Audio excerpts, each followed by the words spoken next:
रशीदी, मतलब आप जाकिर नाइक को आदर्श मानते हैं? फैसला नहीं, आप जाकिर नाइक को आदर्श मानते हैं? अरे शर्म करो यार। साजिद रशीदी, आप जाकिर नाइक को आदर्श मानते हैं? आप उन्हें मानते हैं वो एक सच्चा मुसलमान है? मैं जाकिर नायक को सुनिए, मैं जाकिर नायक को देश के कानून का भगोड़ा मानता हूँ। नहीं, आप बताइए ना, क्या आप सच्चा मुसलमान भी मानते हैं क्या? चूंकि मेरा देश नहीं मानता। साजिद रशीदी, क्या आप सच्चा मुसलमान मानते हैं? मेरे देश के प्रधानमंत्री नहीं मानते। जाकिर नाइक को सच्चा मुसलमान मानते हैं कि अपराधी मानते हैं? पहले बताइए। से थोड़े दहशतगर्द हो जाएंगे। आप जाकिर नाइक को सच्चा मुसलमान मानते हैं कि अपराधी मानते हैं? मैंने कहा कि मैं देश के कानून का नहीं, आप जाकिर नाइक को सच्चा मुसलमान मानते हैं कि भगोड़ा अपराधी मानते हैं? पहले बताइए। लेकिन दहशतगर्द नहीं मानता। आप बताइए ना, जाकिर नाइक को सच्चा मुसलमान मानते हैं कि भगोड़ा अपराधी मानते हैं? जवाब यार पांडे जी, जाकिर नाइक मुसलमान भी है? कौन कहता है मुसलमान नहीं? सच्चा मुसलमान है और भगोड़ा। अरे मुसलमान कसाब भी था, लेकिन मुसलमान कसाब भी था। क्या देश के किसी कोर्ट ने दहशतगर्द कहा है? राकेश जी, ये राकेश जी बोलिए प्रदीप भंडारी। दहशतगर्द कहा है? राकेश जी, ये ना मैं बता रहा हूँ, देश के किसी कोर्ट ने दहशतगर्द कहा है? अनलॉफुल एक्टिविटीज प्रिवेंशन ट्रिब्यूनल ने जाकिर नाइक की ऑर्गेनाइजेशंस के ऊपर एंटी टेरर कानून के अंदर ऑलरेडी बैन लगा चुका है, जो जिसके ऊपर यूएपीए की धारा है। इनके लिए कौन है ये वापस से कहूंगा, इनसे पूछिए अफजल गुरु कौन है, पूछिए इनसे अफजल गुरु कौन है, पूछिए इनसे याकूब मेनन कौन है, बोल नहीं पाएंगे क्योंकि ये पीछे से और वही आज जाकिर नाइक पाकिस्तान की गोदी में आपको कुछ कानून का ज्ञान भी है कि नहीं? 100 आतंकवादियों को देश में, आपको कुछ कानून का ज्ञान भी है कि नहीं? प्रतिक्रिया क्या होती है, प्रक्रिया क्या होती है? मैं आगे बढ़ता हूँ, कानून को आगे बढ़ता हूँ। प्रदीप भंडारी जी, आता हूँ।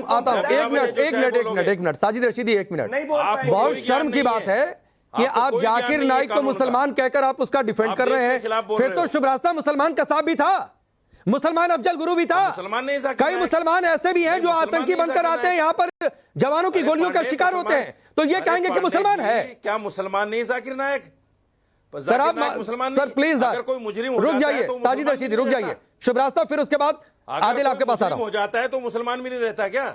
नहीं रहता मौलाना रशीदी, बिल्कुल नहीं बातें करते हो यार, बिल्कुल नहीं रहता मौलाना रशीदी। आप अपने ही धर्म के, आप अपने धर्म का इल्म रखते हैं, आप अपने धर्म के इल्म का सम्मान करते हुए सोचिए कि क्या कोई मुसलमान किसी भी जगह दहशतगर्दी फैला सकता है? क्या उसके शब्द इतने जहरीले हो सकते हैं कि वो दहशतगर्दी फैलाए? अगर वो ऐसा करता है तो मैं तो उसे मुसलमान नहीं मानती, मैं तो उसे सच्चा मुसलमान बिल्कुल भी नहीं मानती। हो सकता है आप मानते हो, अब आपकी क्या पॉलिटिक्स है वो आप क्लियर कीजिए। आपके कहने लेकिन से क्या होता है? आप तो पता नहीं क्या क्या कहते हैं, आपके कहने से थोड़ी कुछ होता है। नहीं, मेरे कहने से तो कुछ नहीं होगा, लेकिन मेरे कहने से इतना जरूर होगा कि जो इस देश में बौद्धिक वर्ग है मुसलमानों का, वो मेरी बात से इत्तेफाक रखेगा कि जाकिर नाइक अव्वल दर्जे का दहशतगर्द व्यक्ति है, जिसकी जुबान पर आग है और जो कहीं पे कुछ भी बोलता है तो दंगे भड़काने का मादा वो रखता है। अब आप जाकिर नाइक की वकालत क्यों कर रहे हैं ये मैं नहीं कह सकता। आपने कहा कि वो देश का भगोड़ा है, देश का भगोड़ा है, तो क्या आपने कोई पीआईएल डाली? क्या आपने ऐसा कहा गृह मंत्री को, प्रधानमंत्री को, इस देश की कोर्ट को? क्या आप दरवाजा खटखटाया आपने कि उसको दहशतगर्द घोषित किया जाए? क्योंकि जाकिर नाइक के स्टेटमेंट्स ने सिर्फ भारत में ही नहीं, इस विश्व के कई देशों में आग भड़काई है। इससे तो आप इत्तेफाक रखते होंगे।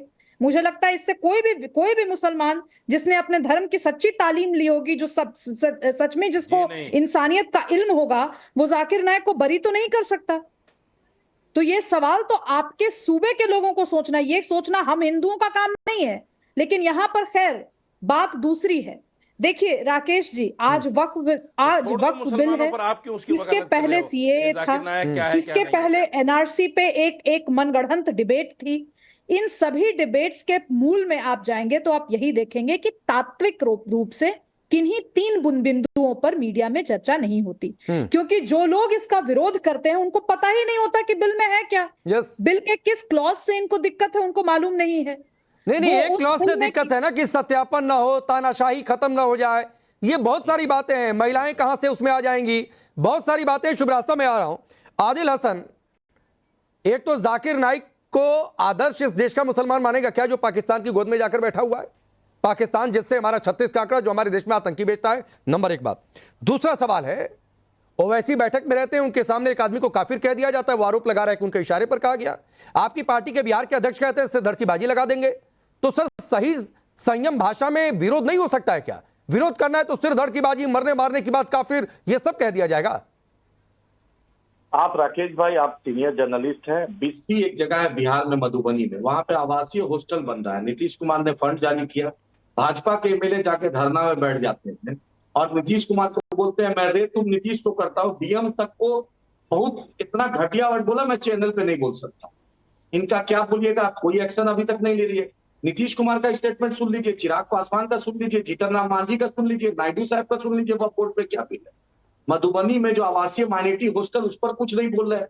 पतवा में एक डिस्प्यूट है, कुछ नहीं बोल रहे हैं। ट्रिब्यूनल पे आप बोलते हैं ट्रिब्यूनल चीफ जस्टिस अपॉइंट करता है, आप बोलते हैं महिला को नहीं रखा जाएगा, पहले से महिलाओं को रखने का प्रावधान है। आप बोलते हैं कि आप बोलते नहीं आदिल भाई, मैं आज सुनिए ना, मैं आज ऑब्जेक्शन पर सवाल नहीं कर रहा हूं सर कि बिल में क्या है, उससे क्या आपको दिक्कत है, इस पर मैं आज चर्चा ही नहीं कर रहा हूं, ना मैं आज करूंगा। मैं चर्चा कर रहा हूं कि अख्तरुल इमान कह रहे हैं सख्त सर धड़कीबाजी। उधर एक एफआईआर दर्ज हुई है ओवैसी और टीएमसी के सांसद के नाम पर कि काफिर कहा गया, धमकी देख लेने की धमकी दी गई उनके इशारे पर, ऐसा करके मुंबई में एफआईआर दर्ज हुई है।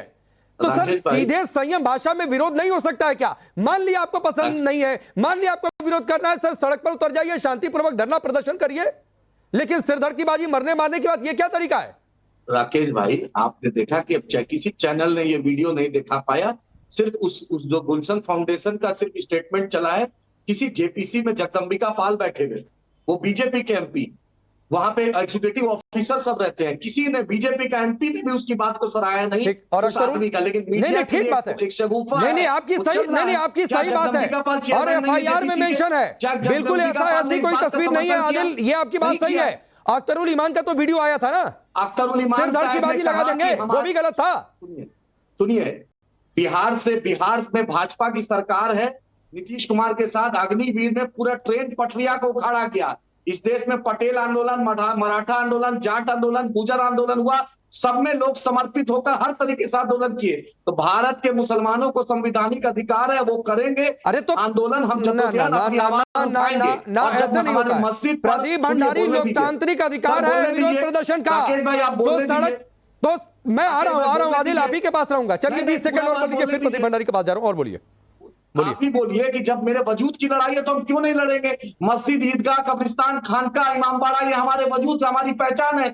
संविधान हमें देता है इसका बचाव के लिए। तो वजूद के लिए किसी का नहीं, वजूद के लिए सिर धड़ की बाजी, किसी को मार देंगे। हम अपना बोल रहे हैं कि हम अपना है, आपने मेरे नबी के शान में कोई गुस्ताखी करेगा, वही बात है, फिर नबी तक पहुंच गए, मस्जिद में घुस के मारने की बात करेगा। कोई नबी की गुस्ताखी बर्दाश्त नहीं कर सकता है, कोई नबी की गुस्ताखी बर्दाश्त नहीं कर सकता है, और ना इस देश का कोई नागरिक ऐसा चाहेगा। लेकिन नहीं, प्रदीप भंडारी, वजूद की बात है, मस्जिद मदरसों की बात है, तो मरने मारने की बात, सिर धड़ की बाजी, या फिर सड़क पर उतरकर कहीं धरना प्रदर्शन करेंगे, या पोस्टर तख्तियां